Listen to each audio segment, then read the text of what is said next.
अस्सलाम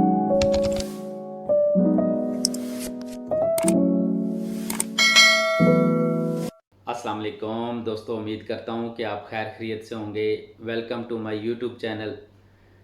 दोस्तों, आज हम बात करेंगे साइनस यानी साइनोसाइटिस के बारे में। दोस्तों, मेरी ये कोशिश होगी कि मैं आपको बहुत ही आसान तरीके से समझाऊं कि ये जो साइनोसाइटिस है ये है क्या। जैसा कि हम अपने लिए रूम या घर बनाते हैं तो उसमें वेंटिलेशन का बहुत ज़्यादा ख्याल रखा जाता है। इसी तरीके से अल्लाह ताला ने जो हमारा फेस बनाया है उसमें वेंटिलेशन के लिए मुख्तलिफ जगहों के ऊपर साइनसेस बनाए हैं जिनमें हवा भरी होती है। अगर किसी भी वजह से उनमें कोई ब्लॉकेज हो जाए या फ्लूइड यानी रेशा जम जाए, सूजन हो जाए या कोई इन्फेक्शन हो जाए तो उसको साइनोसाइटिस बोलते हैं। दोस्तों, जो साइनसेस हैं बेसिकली उनका काम यह है कि वो म्यूकस यानी बलगम प्रोवाइड करते हैं ताकि जो एयरवे सिस्टम है उसमें नमी रहे, ताकि जो वेंटिलेशन का अमल है वो सही प्रॉपर तरीके से हो सके और जो हमारी स्कल बोन है वो लाइट रहे। दोस्तों, ये जो साइनोसाइटिस की बीमारी है बहुत ही तकलीफ देह है। दोस्तों, जो साइनसेस हैं हमारे चेहरे पे मुख्तलिफ जगहों पर हैं। सबसे पहले जो है फ्रंटल साइनस, फॉरहेड यानी हमारी पेशानी पर, उसके साथ चीक्स के ऊपर मिक्सलरी साइनस, आँखों के साथ और आँखों के पीछे।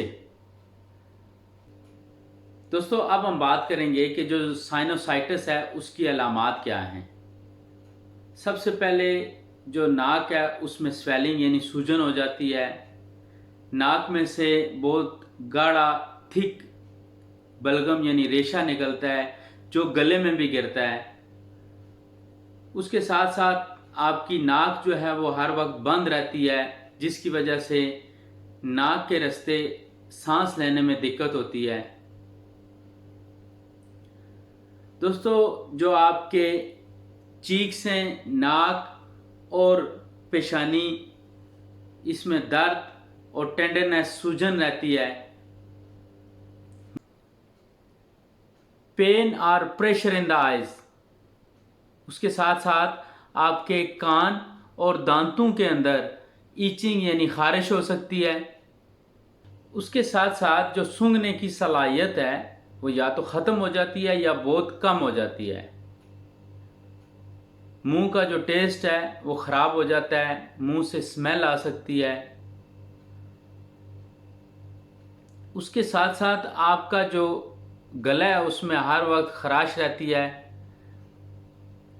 सोर थ्रोट यानी गला ख़राब रहता है, थकावट बहुत ज़्यादा रहती है।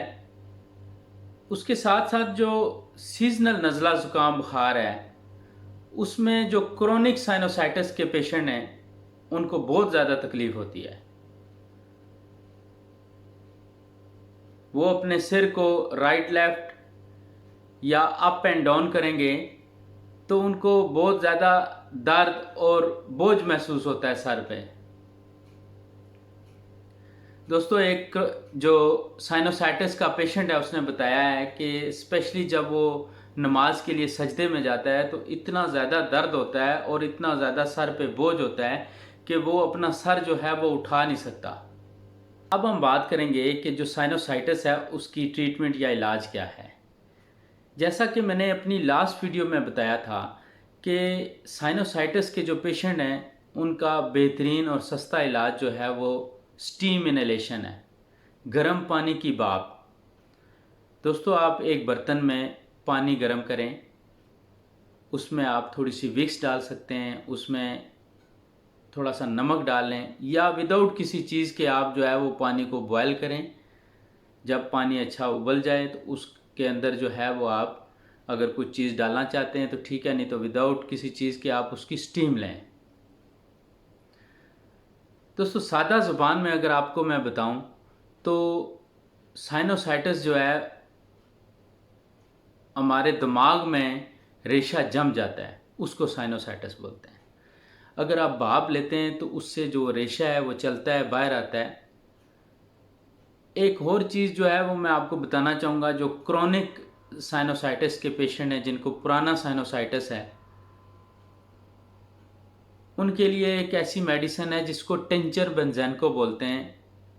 बेसिकली वो ज़ख़म या कट वगैरह हो जाए तो उसके ऊपर लगाते हैं।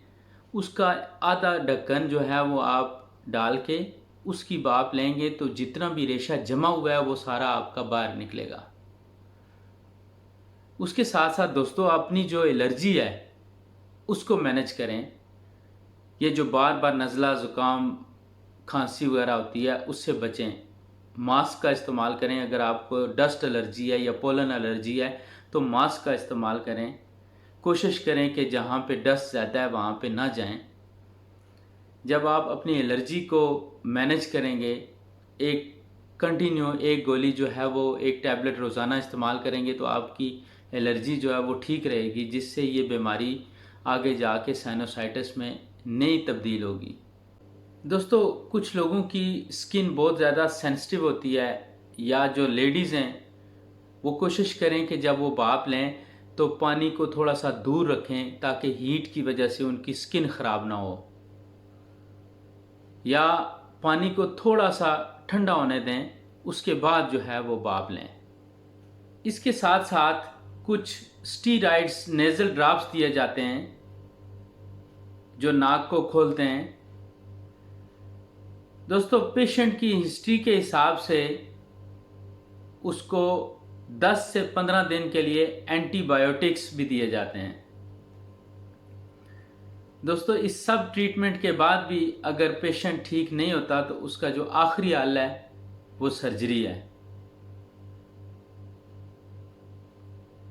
कई दफ़ा पेशेंट का जो है वो नाक की हड्डी टेढ़ी होती है या बड़ी हुई होती है, थोड़ा सा गोश्त बड़ा हुआ होता है। दोस्तों उस सूरत में लाजम जो है वो ENT डॉक्टर जो है उसको चेक करवाएं। वो एक्सरे करके डायग्नोज होगा कि क्या मसला है, कहीं नाक की हड्डी टेढ़ी है या बड़ी हुई है, तो उसका भी जो हल है वो सर्जरी है। दोस्तों मुझे उम्मीद है कि मैं आपको साइनोसाइटिस के बारे में मुकम्मल मालूमात पहुंचा पाया हूं। दोस्तों अगर आपको मेरी ये वीडियो अच्छी लगे तो ज़रूर लाइक करें, मेरे चैनल को सब्सक्राइब करें, इस वीडियो को शेयर करें ताकि आपके फ्रेंड्स, आपकी फैमिली, सबको ये मालूमाती वीडियो जो है वो मिल सकें। आपका बहुत बहुत शुक्रिया। Thank you so much.